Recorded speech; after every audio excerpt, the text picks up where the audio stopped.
অপ্রয়োজনীয় সিজারিয়ান রোধ এবং চলতি বছরের মধ্যে দেশের সব উপজেলা হাসপাতালকে 131 শয্যায় উন্নীত করে চিকিৎসা সেবার পরিধি বাড়াতে চায় সরকার। এ লক্ষ্যে একগুচ্ছ নতুন নীতি ঘোষণা দিয়েছেন স্বাস্থ্যমন্ত্রী।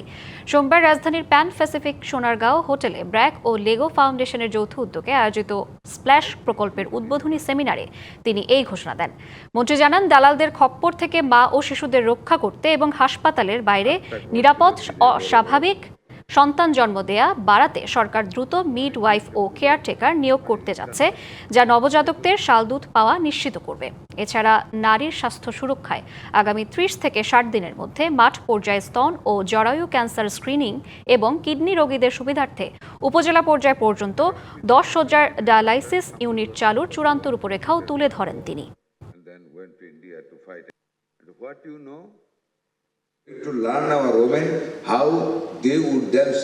অপ্রয়োজনীয় সিজারিয়ান প্রসব কমাতে সরকার কঠোর পদক্ষেপ নিচ্ছে। পাশাপাশি চলতি বছরের মধ্যে দেশের সব উপজেলা হাসপাতালকে 131 শয্যায় উন্নীত করার পরিকল্পনা রয়েছে সরকারের। বাংলা কিউআর যেখানে নগদ পেমেন্ট সেখানে। সারা দেশে 10 লাখেরও বেশি মার্চেন্টে নগদে পেমেন্ট করুন খুব সহজে।